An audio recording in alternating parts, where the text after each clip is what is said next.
Desmistificando, um programa com a hipnoterapeuta Marta Tavares. Olá, sejam bem-vindos ao espaço Desmistificando. Ao longo de vários programas iremos falar com a hipnoterapeuta Marta Tavares, a quem eu agradeço desde já a presença. Olá, Marta, seja bem-vinda. O tema escolhido para esta primeira edição é ansiedade, não é? Andamos todos um bocadinho ansiosos também com os tempos que correm. E a primeira pergunta que eu lhe fazia é: o que é isto da ansiedade?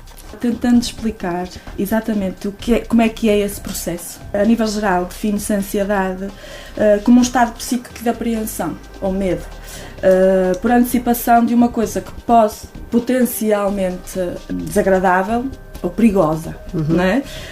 E digo potencialmente porque nem sempre é assim, nem sempre é verdade, não é? Nós vamos construindo estas imagens na nossa cabeça e é sempre acompanhado por uma sensação de tensão. E deixe-me que lhe diga, aproveitando, que, porque são números assustadores, 50% das idas ao médico estão diretamente ou indiretamente ligadas com isto da ansiedade e do stress. Efetivamente é uma das razões, ou uma das maiores razões para faltar ao trabalho. É assustador, não é? E o que é mais isto da ansiedade? A ansiedade é o nosso sistema de alarme, que há muitos milhares de anos atrás nos prevenia do perigo, não é? Mas o que é certo é que, efetivamente, nos dias de hoje, nos tempos que correm, não temos, efetivamente, motivos para estarmos constantemente em alerta, porque não corremos perigos físicos, não é? Mas, para o bem e para o mal, esse sistema de alarme está constantemente a ser ativado. E que é uma grande chatice, não é? Exato. Porque depois traz-nos desconforto e lá estamos nós, muitas vezes, a recorrer depois ao médico. E quando podemos encontrar soluções muito mais positivas, se nós conhecermos, obviamente, como, e é para isso que cá estamos, para desmistificar, não é? Exatamente. Mas há outra coisa que eu gostaria de dizer que acho que é importante, para que nós não pensemos que a ansiedade é sempre tudo mau. Exatamente, se nós pensarmos que a ansiedade pode ser, dentro de certos limites, obviamente, útil. Porque é a forma, acaba por ser quase que a alavanca para que nós nos preparemos mais, por exemplo. Para que a gente encontre soluções mais positivas, para que as procure, acaba por ser efetivamente um motor de arranque. Um clique para nós nos mexermos para também. Nós nos mexermos, porque senão, se nós em momento nenhum não sentimos nada, não é? Deixamos-nos estar e não evoluímos. Por isso vamos também enquadrar um bocadinho essa ansiedade, sempre dentro de certos limites, como é óbvio, como algo de positivo para nós, que nos faz evoluir. E porquê é que a sentimos? Falou-me também no passado, era um certo alerta, e neste momento, porquê é que nós nos sentimos às vezes ansiosos e muitas vezes quase sem explicação, não é? Acontece muitas vezes isso, não é? Acho que toda a gente já passou por isso. É verdade. Existem efetivamente imensos fatores. Nós vamos falar aqui de alguns, não é? E porquê é que eu trouxe estes? Porque são os que são mais recorrentes em consulta e que conseguem espelhar aquilo que acontece com a maioria das pessoas. Um dos motivos, nós colocamos as nossas expectativas demasiado altas. Exigimos de nós muito mais do que aquilo que nós somos. Por exemplo, nós fazemos 10 vendas no mês.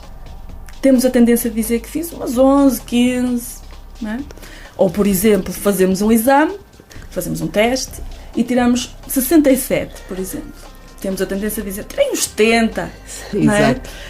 O que é que nós estamos a dizer a nós próprios? Que aquilo que nós fizemos, não é? Não tem grande valor.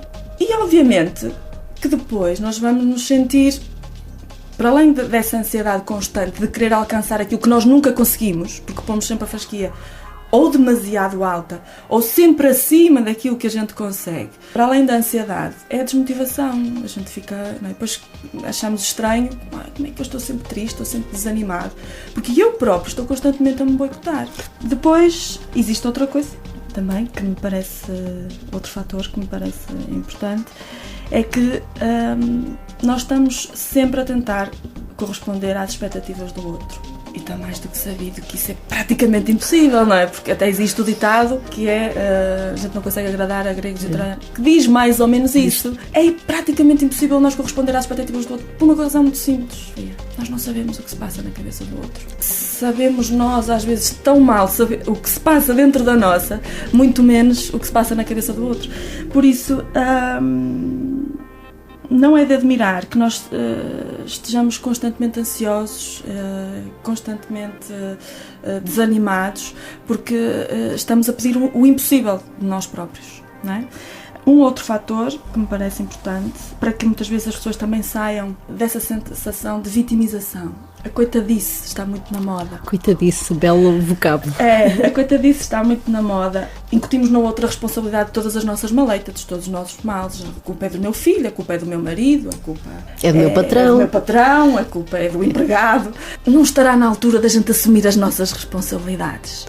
Se eu não sou clara no meu discurso, se eu não digo o que eu quero, a pessoa não tem obrigatoriamente aliás, nem obrigatoriamente de forma nenhuma, não tem que adivinhar aquilo que eu quero.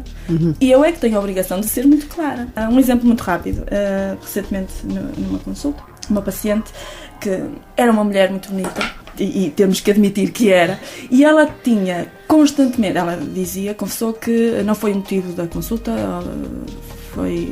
acabou por acontecer depois no desenrolar da nossa conversa, em que ela acabou por partilhar que era constantemente assediada. E aquilo deixava-lhe muito desconfortável, não é? Porque era amigos, era colegas de trabalho, pronto. E aquilo fazia-a sentir muito mal. E então eu perguntei-lhe, mas então o que é que faz? E o que é que diz quando isso acontece? Não digo nada, porque eu não quero chatear a pessoa, porque eu não quero trazer melindres à pessoa, porque é a pessoa das minhas relações e depois é complicado. Mas depois sinto muito mal, Marta, porque vou com o meu marido e as pessoas estão lá e é muito desconfortável para mim. E agora pergunto, Sofia, o que é que está mal nisto? Falta de clareza, certo? Se a pessoa, efetivamente, aquela pessoa, ou qualquer uma de nós mulheres, ou qualquer homem, ou qualquer pessoa, não tem absolutamente responsabilidade sobre as expectativas que o outro tem sobre nós. E essa pessoa em particular não tem qualquer responsabilidade sobre as expectativas que os colegas e os amigos tinham sobre ela. Mas a imposição dos limites, sim, é da responsabilidade dela. Não é? E se nós estamos constantemente a aceitar uma meia de leite, em vez de dizer que quer um café curto e aceito a meia de leite uma e outra vez só para ser simpática, obviamente que isso vai-me trazer desconforto, vai-me deixar triste, vai-me deixar desanimada e muitas vezes ansiosa, porque eu estou constantemente insatisfeita, não é? Por isso eu tenho que dizer, eu quero um café curto, por favor. Eu não quero que voltes a ter esse tipo de conversas comigo, não é? E quando eu me digo exatamente aquilo que eu quero com toda a clareza, eu mais rapidamente, mais vezes, vou conseguir entrar nesse estado de bem-estar, de tranquilidade e livrar-me da ansiedade, não é? É outro dos fatores, é esse discurso claro, assumir para nós a responsabilidade daquilo que nós queremos e dizemos com toda a clareza. Temos ansiedade, somos ansiosos, às vezes, muitas vezes, às vezes, poucas vezes. E o que é que podemos fazer para evitar a ansiedade? Alguma solução a que podemos recorrer? Há várias. Uma das situações que nós podemos utilizar, por exemplo, que é...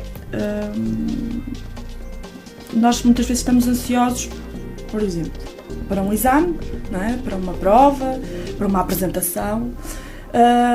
E o que é que nós devemos tirar de positivo? É estarmos preparados, não é? Se o meu corpo me transmite muita ansiedade porque, por exemplo, eu tenho um exame daqui a pouco, se calhar aquilo que eu devo tirar é estudar mais, ler mais um bocadinho e, obviamente, se eu estou mais preparada, estou mais segura, se eu estou mais segura, vou-me libertando um bocadinho da ansiedade. Outra coisa é, por exemplo, nós reconhecermos como é que é esse processo de ansiedade. Como é que ele se manifesta em mim, no meu corpo. Este é um processo, ok? E a partir do momento que eu identifico esse processo, eu consigo travá-lo. Outra coisa que eu gostaria de dizer muito rapidamente, que é uma coisa que nós fazemos constantemente, que é extraordinário, que é sofrermos por antecipação. Nós utilizamos esta ferramenta maravilhosa, que é a nossa imaginação, sempre contra nós. É extraordinário. Nós fazemos filmes, para boicotar a nossa felicidade ao invés de utilizar essa ferramenta para aquilo que nós realmente queremos. E de facto... estamos sempre a contar com o pior, não é? Com o pior, não é? E sofremos imenso. Completamente. Todos nós sabemos que quanto mais nós utilizarmos o músculo, mais ele cresce, não é? Pronto. E o mesmo acontece com o nosso cérebro. Sempre que pensar numa determinada forma, neste caso, numa forma negativa, o nosso cérebro vai emitindo uns elétrons específicos através de umas vias neuronais específicas. Quanto mais pensar daquela forma, mais esses elétrodos vão ser transmitidos e mais essas vias vão aumentar. O que quer dizer que quando pensa constantemente no mal, vai, de certa forma, aumentar essa sua predisposição para o que está mal, estar constantemente em alerta. Como é que nós podemos inverter isso? Utilizando precisamente o sentido inverso, no sentido de os nossos pensamentos primários serem alterados. Eu vou alterar o foco da minha atenção do que é negativo e procurar aquilo que é positivo, aquilo que me faz bem. Isso é um treino, Sofia. Não acontece espontaneamente. Não, é preciso trabalharmos isso, é preciso tomarmos consciência que nós estamos predispostos para isso. Educar-nos nesse sentido. Educar-nos nesse sentido, efetivamente. Porque quanto mais nós experimentarmos tudo o que é mau, ficamos cada vez mais aliados desses sentimentos de felicidade, de bem-estar, porque não os reconhecemos, não os experimentamos constantemente. E o convite é efetivamente esse, nós alterarmos o foco da nossa atenção. E respondendo à pergunta que me fez há bocadinho, como é que nós conseguimos fazer isso? Nós, na clínica, na Terapias da Mente, efetivamente, temos uma série de terapêuticas que utilizamos, para além da psicologia, obviamente, que é dada pela nossa queridíssima Virgínia Barbosa. Nós estamos a falar de uma equipa multidisciplinar, exatamente, não é? Portanto, trabalhamos em conjunto, não é? Exatamente.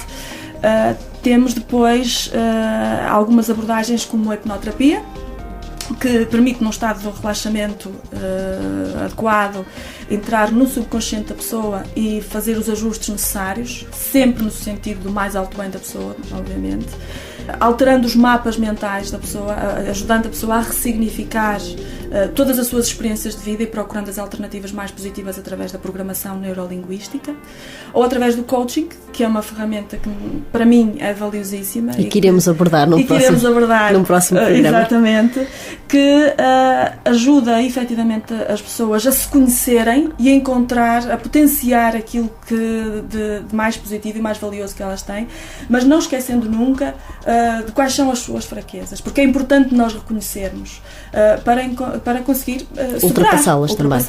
Isso, existem uma série de ferramentas que podemos utilizar e que trazem respostas muito rápidas e com resultados que nós conseguimos experienciá-los logo nas primeiras consultas. E é dessa forma que podemos tratar a ansiedade também? Exatamente.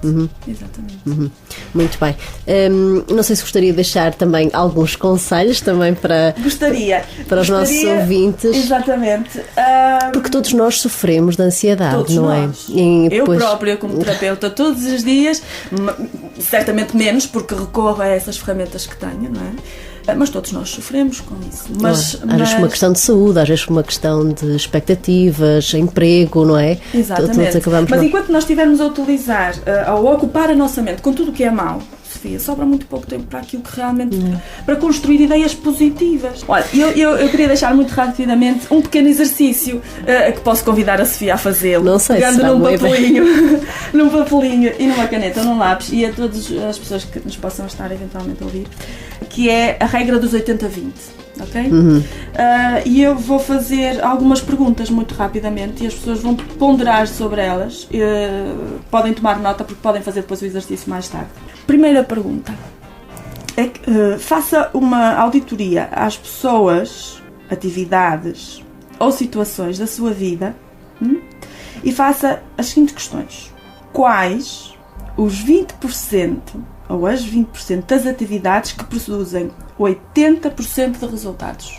Segunda, quais os 20% das suas atividades e áreas de vida em que sente 80% de ansiedade. Quais os 20% das atividades ou áreas da sua vida em que sente 80% de felicidade? Quem ou o quê que lhe dá mais energia quando pensa sobre elas? Quem é que lhe tira a energia? E responda, faça esse exercício. E agora pense, se tivesse apenas um mês de vida, o que é que deixaria para trás? Quais dessas coisas poderia deixar para trás de qualquer forma? E agora que tomou consciência, tem a responsabilidade de agir. Justamente, são questões muito interessantes. Que devemos refletir sobre elas. Devemos refletir sobre elas e de quando em quando fazer esse exercício, esta regra dos 80-20. Porque, efetivamente, às vezes nós estamos a dar prioridade àquilo que não tem prioridade absolutamente nenhuma. E é da nossa responsabilidade parar e pensar. É da nossa responsabilidade assumir as rédeas da nossa vida e não podemos estar a deixar constantemente essa responsabilidade nas mãos do outro. E é bom quando nós tomamos o leme, porque depois, quando conseguimos os resultados, o sabor é muito melhor, não é? E é esse, mais intenso. E é esse o conselho final que deixaria ficar? Sim, também. Há uma das coisas que para mim faz todo sentido, é uma frase que não é minha, mas que reflete efetivamente o objetivo da clínica, que é: antes de ter, aprenda a ser.